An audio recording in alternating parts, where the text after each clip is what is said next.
रुक जा बिल्ली, वो मेरा बर्थडे वाला केक दे दे मुझे। मैं अपना बर्थडे मनाऊंगा उसे काट कर। चुप कर तू पागल कहीं का। अब इस केक को मैं खाऊंगा, तुझे नहीं दूंगा, समझा?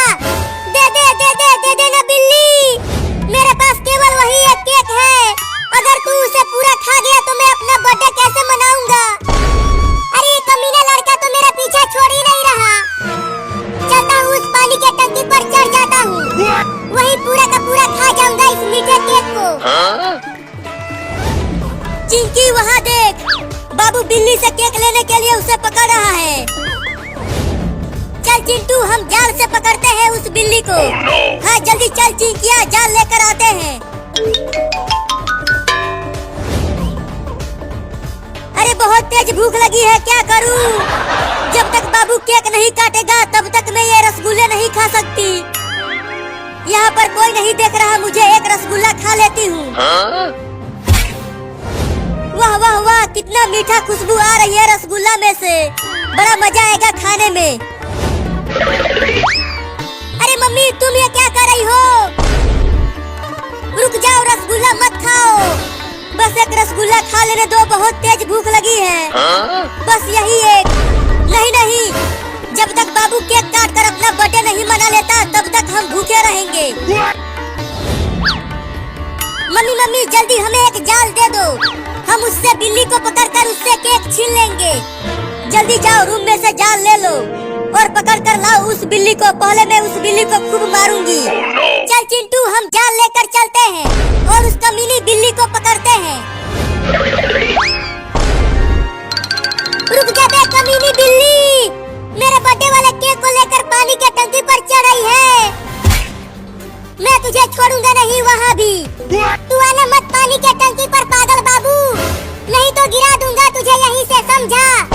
मैं भी आऊंगा पानी की टंकी पर, देखता हूँ कि तू कैसे बचता है मुझसे।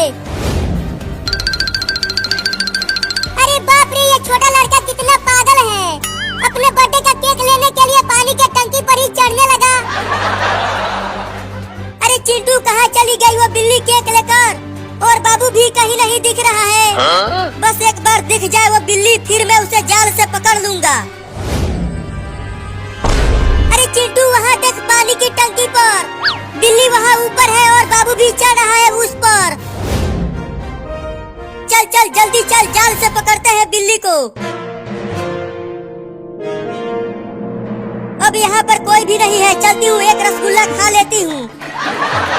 पहले कौन सा वाला खाऊं? हाँ ये ज्यादा बड़ा है, पहले मैं इसे ही खाऊंगी। वाह वाह वाह, कितना मीठा रसगुल्ला है। एक और खा जाती हूँ। ये तो और भी ज्यादा मीठा है, एक और खा लेती हूँ। अरे ये लड़का तो बहुत ऊपर तक चढ़ गया, अभी इसे नीचे गिराता हूँ। अब बोल कहाँ बच के जाएगा तू बिल्ली? ये ले ये ले ये ले, चल भाग यहाँ से। हंस हंस हंस, तुझे हंसा हंसा के नीचे गिराऊंगा। अरे छोड़ दे रही। अरे छोड़ दे रहे, मैं गिर जाऊंगा कमीनी बिल्ली। अरे चिंटू, लगता है बाबू गिर जाएगा वहाँ से, तो इस जाल से बाबू को रोक लेते हैं। अरे वो मोटा बाबू अगर उतना ऊपर से गिरेगा तो हम उसे जाल से नहीं पकड़ पाएंगे। चल गिर नीचे, गिर जा, मैं अकेले नहीं गिरूंगा, तुझे साथ लेके गिरूंगा। चल तू भी मेरे साथ। बचाओ रे, कोई गिर गया। अरे चिंकी, बिल्ली और बाबू गिरने लगे, तो चलो जाल से ही रोकते हैं उसे। नहीं नहीं, कहीं वो दोनों हम दोनों के ही ऊपर गिर गए तो? नहीं नहीं, तब नहीं रोकेंगे। अरे चिंटू और चिंकी, रोको ना मुझे, मैं नीचे गिर रहा हूँ, नहीं तो मैं अपने बर्थडे पर टेबल जाऊंगा नीचे गिरकर। हम नहीं रोकेंगे तुझे। किया, बचाओ। केक भी नहीं खा पाया और मेरा शरीर भी पंचर हो गया। अब मुझे उठा के ले चलो मेरा बर्थडे मनाने के लिए। चल आ इधर। अब चल चिंकी, मैं ये केक लेकर चलता हूँ। अरे कोई मुझे भी तो उठा के ले चलो, मुझे भी वो केक खाना है। तू भुइया खा रे ससुर के नाती।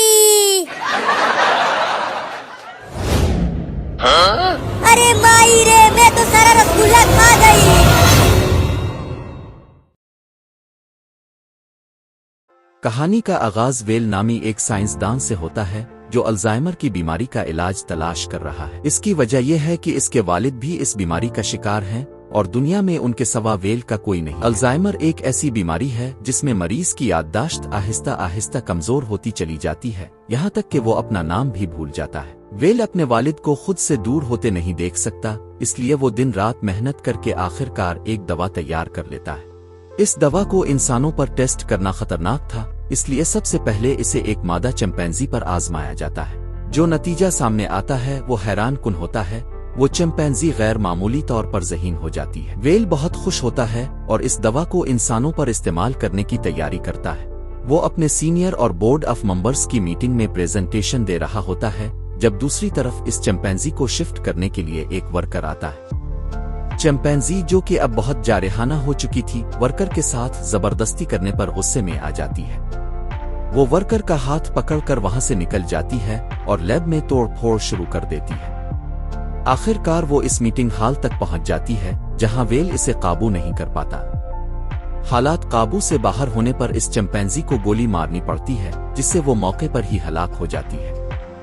बोर्ड मेंबर्स का ख्याल था कि दवा की वजह से चिंपैंजी जारहाना हो गई थी और वो वेल के तजुर्बे को मुकम्मल तौर पर खत्म करने का हुक्म देते हैं और साथ ही तमाम मौजूदा चिंपैंजी को मारने का फैसला करते हैं जिन पर यह दवा इस्तेमाल की गई थी।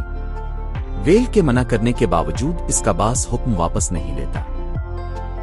तभी लैब का केयर टेकर वेल को आकर बताता है कि दवा में कोई मसला नहीं था। दरअसल वो चिंपैंजी उसी वक्त एक बच्चे को जन्म दे चुकी थी और इसी वजह से वो इसे शिफ्ट करने पर गुस्से में आ गई थी। केयर टेकर बास के कहने पर बाकी चिंपैंजी को तो मार देता है मगर नौमौलूद बच्चे को नहीं मार पाता। वेल चुपके से इस बच्चे को अपने घर ले आता है जहां इसके वालिद इसे सीजर नाम देते हैं। 3 साल गुजर जाते हैं और सीजर एक गैर मामूली ज़हीन चिंपैंजी बन चुका है। वो पढ़ सकता है, गेम्स खेलता है और इंसानों के तकरीबन हर काम को समझता है मगर बोल नहीं सकता। वेल के वालिद की अल्जाइमर की बीमारी एक बार फिर से बढ़ने लगती है, यहाँ तक कि नर्स भी घर पर उनकी देखभाल से इनकार कर देती है। वेल अपने वालिद की हालत देखकर अगले दिन लैब से चुपके से वो दवा ले आता है और अपने वालिद को इंजेक्ट कर देता है। वो पहले इंसान थे जिस पर यह दवा इस्तेमाल हुई थी। अगली सुबह वेल देखता है कि इसके वालिद पियानो बजा रहे हैं और मुकम्मल तौर पर ठीक हो चुके हैं। एक दिन सीजर खिड़की से बाहर बच्चों को साइकिल चिल्लाते देखकर बाहर निकल जाता है। पड़ोसी का मालिक जो एक बदमिजाज आदमी होता है, सीजर को देखकर इसे 20 बाल के बीच से मारने की कोशिश करता है। वेल और उसके वालिद सीजर को बचा लेते हैं मगर सीजर के पांव पर चोट लग जाती है। वेल सीजर को डॉक्टर कैरोलिन के पास ले जाता है जो सीजर की जहानत से मुतासिर होती है और जल्द ही वो वेल के घर आने लगती है।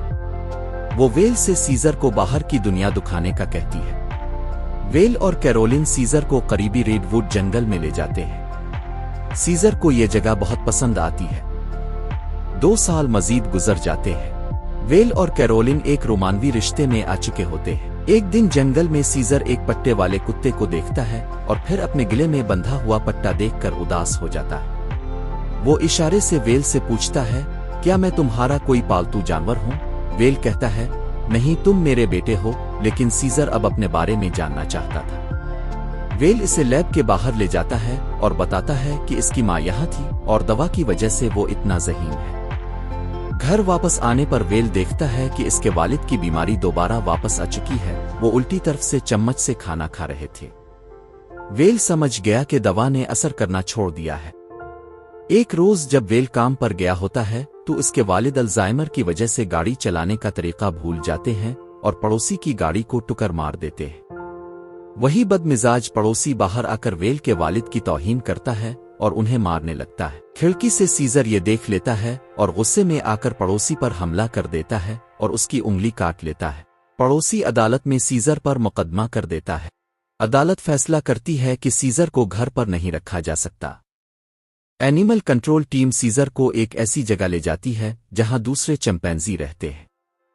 सीजर जब वेल को जाते हुए देखता है तो वो शीशे के दूसरी तरफ से इशारे करता है कि इसे साथ ले चले, लेकिन वेल मजबूर होकर कहता है